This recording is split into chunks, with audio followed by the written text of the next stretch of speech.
Right now, we want to welcome in our first guests this morning, and they are here to talk about a poetry festival that's taking place here in the Mill City of Lowell. And we welcome in from Middlesex Community College our good friend David Kalivas. Good morning, David. How are you, sir? Good morning, and how are you doing? I'm doing fantastic. Pull that microphone nice and tight to you if you could. Okay, you too there as we well. Go. Good morning. Willy Ramirez is here as well. Hi, Willy. How are you, sir? Hi, good morning.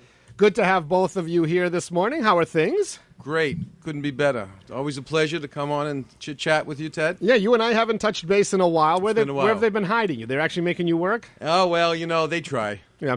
Now, if Middlesex bumps like a professor from the radio appearances, do you guys like throw up and protest, throw up your hands and protest, or do you behave? I'm never bumped. I come back whenever I want to. Yes, you most certainly are. Willy, how long have you been with Middlesex Community College? I have been with Middlesex for 4 years now. First 3 years as a program advisor, and now as a full-time faculty member. And what do you teach? I teach English. You're an English teacher. David, you're a history teacher, So if I I teach remember. history, Right? yes. I teach world history, in fact, and I also am director of the Commonwealth Honors Program. And so I should put a plug in for the Commonwealth Honors Program. Please do. Anyone wants to send their students, their children, their nieces, nephews, grandchildren to Middlesex, get the first 2 years of a baccalaureate experience in our honors program, then off they go to the 4-year college or university for just a mere $12K for 2 years. Isn't that great? In a quality program. But we're here today to talk about our new Humanities Center. Yeah, let's talk a little bit about that. What's the deal with that? So we have community partners that we have come together with in conjunction with a grant from the National Endowment for the Humanities and the Mass Humanities out in Western Mass. And we have put together this Humanities Center that is our attempt to further along our journey in the community here in Lowell and to engage with community members on a variety of levels, from the National Park to the variety of ethnic organizations, social organizations, cultural organizations, to develop humanities programs between the college and these community groups, and to really try and create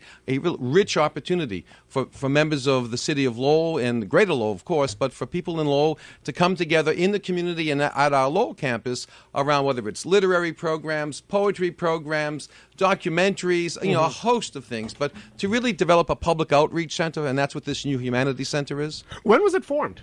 So, brand new. It's still being formed as we speak.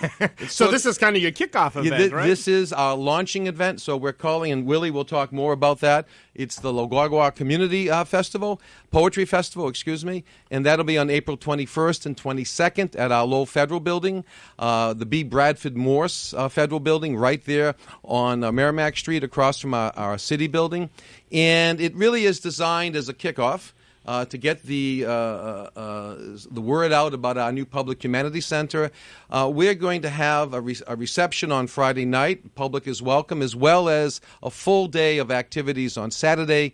And this is really an opportunity for us to engage around a topic most people think, wow, a poetry festival. What's that all about? Mm-hmm. And really, it is an essential part. As you know, all of our literature started as poetry thousands of years ago and continues today. And so it's an opportunity for community expression. And I think Willy maybe can talk a bit more about what that means. Yeah, and I wanted to bring you in, Willy, because as David said, poetry goes back to our day, the ancient Greeks, right? Our there you ancestors. Go. But it seems to be kind of an art that has really changed and evolved a little bit, or a lot, I should say. Some folks will tell you that the only real poets today are musicians or rappers. Talk a little bit about poetry with young folks in your generation. I think poetry is still a living art, even though we tend to say, well, poetry is dead because nobody likes poetry nowadays. But I don't think this is totally accurate. I think there is a living community of poets who are willing to share their works and also talk about how they view society from their poetic perspective of the world. So I think this is a great event that is meaningful for a lot of people. Do you write poetry? I do write poetry. Okay, I was because you said the way a poet has a unique perspective on the world. Talk a little bit about that, because poets do kind of look at the world differently from mathematicians or other like specialty fields. Well, if you think about where the poet comes from when he or she writes poetry, I think we view the world. We have a cultural perspective and a social perspective about the world. And I think we use poetry as a medium to express those feelings and emotions that we get from the world. So I think it's a way of expressing our political, social, and cultural views that we experience. When I studied poetry in my English classes and literature classes, it was always poets from an era long gone by. Are there poets today? Are there folks who are writing poetry today that 100 years from now, 200 years from now, maybe 1,000 years from now, people are going to be learning about in classrooms?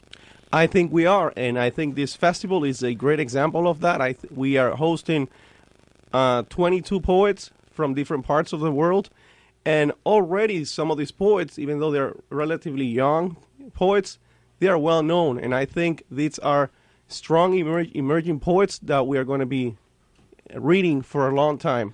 It's 7:24 here on 980 WCAP. We're chatting with David Kalivas and Willy Ramirez from Middlesex Community College. They're here to talk about MCC's new Humanities Center, which is hosting La Guagua Community Poetry Festival, Voices in Translation, a unique two-day event. Friday, Saturday, April 21st and 22nd at Middlesex Community College's Federal Building on the Lowell campus. There's actually a reception honoring... poet and translator Rina Espaillat. She's going to be here in Lowell for this event? We are opening Friday night, 5 p.m. to 7:30 p.m., and what we're going to do in that reception is honor the life and work of Rina Espaillat, which is a local writer, and she that day will be delivering a speech on the importance of translation, which is another important topic and activity that we should continue. So this is going to be a really unique event in that sense. So we're going to have poems read many of the poems read in the language of the poet, and then read in English. And then we're going to take all of this and we're publishing it with Loom Press, the local press, an anthology of all the poems. In both English and hence voices and translation. So we're going to hear the voices of the poets, both in their languages and in English. And so it's going to be, and in that sense, it's really a multicultural, international flavor, if you would. And we're really hoping to engage our many communities in Lowell in this way. She's probably a very fascinating person to talk to because, as you said, she kind of does poetry in English and in Spanish. And I bet it's completely different. And I'm just going on my experience, like being able to speak Greek. And we did a show a couple of weeks ago about some of my dad's famous sayings, you know, and they don't translate the same in English. And I imagine, poetry probably the same. The way you write something, the way words come together to create a flow in poetry, you translate it to another language, you might have a whole different meaning, right? That's correct. Rina Espaillat, who is the person we are honoring, says the first thing everyone should know about translation is that it is impossible. It is only an attempt to translate from one language to another, but we do our best, and we should. Yeah, and to get the rhymes is almost impossible, right? Yes. Well, according to her, what we want to keep from the original is the music. The structure changes, the lines change. Some of the sentence structure, the verses structure changes, but what we want to keep is the music of the poem. Makes sense indeed. All right, so we have a kickoff reception honoring Rina on Friday night. That's 5 p.m., correct? Yes, 5 p.m. And then the poetry festival itself, the La Guagua Poetry Festival, is all day Saturday? 9 to roughly... 8:30 to 4:30. Right. 8:30 to 9, we'll have a little breakfast, and, Then the proceedings begin at 9. 9 o'clock. So you'll have to forgive me. I took 6 years of Spanish, 4 in high school, 2 in college. What is La Guagua? What is La Guagua? I have to end the interview with that question there. Good. I'm glad that you are giving me the opportunity to talk a little bit about La Guagua. As David said, we're using this festival to inaugurate the Humanities, the Public Humanities Center. And now, what is La Guagua? La Guagua is... He says it so much nicer than Of you course and I he does. do, David, Yeah, right? absolutely. La Guagua. La Guagua, yeah, absolutely. La Guagua, it's a reading group that emerges from Middlesex and a group of students, mostly first-generation students, who were excited about learning about Latin American literature. So the purpose of the group is to promote literature and the culture and literature of Latin America. And we use La Guagua, which means a school bus in English, as a symbol to invite people to come and travel the world through literature. That's clever. Yes. So La Guagua is a school bus. It's a school bus, and the idea is that let's all get on this bus and travel the world through literature. Yeah. Even though we focus on Spanish literature and our meetings are in Spanish, we do explore works from different cultures, just such as Lolita, which is a novel, Blindness, which is another novel from a Portuguese writer, and a number of other writers that are not from Latin America.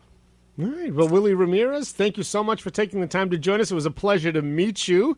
And Dave Kalivas, it was a pleasure to see you again, my friend. Nice to see you, too, and good luck to all of us. And to your listeners, come on to the La Guagua Community Poetry Festival on April 21st and 22nd. Join us, and hopefully join us as we do more public humanities programs. And remember, in the words of Constantine Cavafy, a Greek poet to my liking, Middlesex is on a new journey with this center and this poetry festival, so come and join us. Thank you, Ted.